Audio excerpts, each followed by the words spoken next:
UTL solar solar लावणार आणि सबसिडीही मिळवून देणार।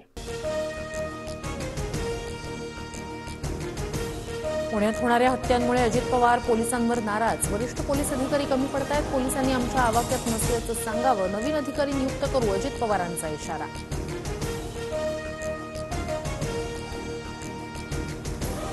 पुण्याचा विस्तार पाहता गुन्हेगारी वाढतेय असं म्हणणं योग्य होणार नाही। पोलिसांनी सगळ्या घटनांमध्ये आरोपींना पकडलंय, मुख्यमंत्री देवेंद्र फडणवीस यांची प्रतिक्रिया।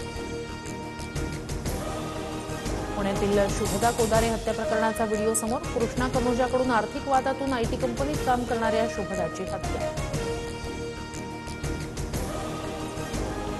घटनाबाह्य मुख्यमंत्र्यांनी सर्वांसाठी पाणी योजनेला स्थगिती दिली होती। स्थगिती उठवण्यासाठी फडणवीस सकारात्मक, फडणवीसांचं कौतुक करत आदित्य ठाकरेंची शिंदेंवर टीका। फडणवीसांवर टीका करणारे एवढ्या लवकर रंग बदलतील माहिती नव्हतं, एकनाथ शिंदेंचं आदित्य ठाकरेंना प्रत्युत्तर। जयंत पाटील 8 दिवसात शरद पवारांच्या राष्ट्रवादीचं प्रदेशाध्यक्षपद सोडण्यास तयार। 8 दिवसांचा वेळ द्या, पद सोडतो, चांगला माणूस शोधणं अवघड असतं, जयंत पाटील यांचं वक्तव्य। यश अपयशावर प्रदेशाध्यक्षपद ठरत नाही, जयंत पाटील यांनी पक्षासाठी मेहनत घेतली, लोकसभेत मिळालेलं यश जयंत पाटलांचं, जितेंद्र आव्हाड यांची प्रतिक्रिया। रोहित पवार विरुद्ध जयंत पाटील अशी लढाई पक्षात नाही, रोहित पवार समजूतदार तर जयंत पाटील परिपक्व आहेत, जितेंद्र आव्हाड यांचं वक्तव्य।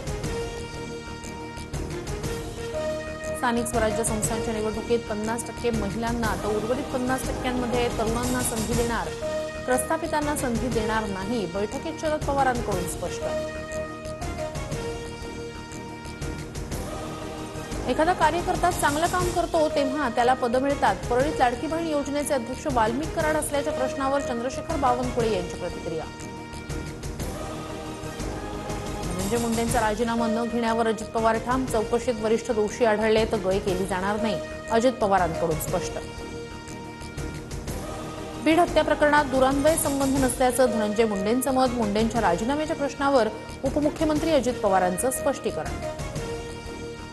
अमोल मिटकरी, सूरज चव्हाण मुन्नीच्या सांगण्यावरून आरोप करतायत, राष्ट्रवादीतील मुन्नी ही महिला नाही पुरुष आहे, मुन्नीला एकदा बोलू द्या मग समजेल, सुरेश धस यांचा निशाणा। मुन्नी कोण आहे हे सुरेश धसांनाच विचारा, सुरेश धस यांनी नाव घेऊन बोलावं, उपमुख्यमंत्री अजित पवारांकडून आव्हान। परळीत एका वर्षात 109 मृतदेह सापडले, फक्त 5 मृतदेह रेकॉर्डवर आहेत, भाजप आमदार सुरेश धस यांचा गंभीर खुलासा।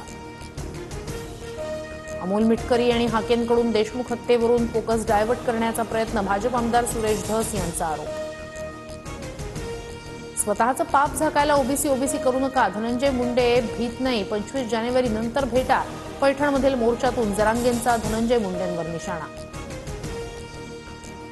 संतोष देशमुखांच्या हत्येचं भांडवल केलं जात आहे, राजकीय पूर्वग्रहातून वंजारी समाजाच्या नेत्यांना टार्गेट केलं जात आहे, लक्ष्मण हाकेंचा आरोप।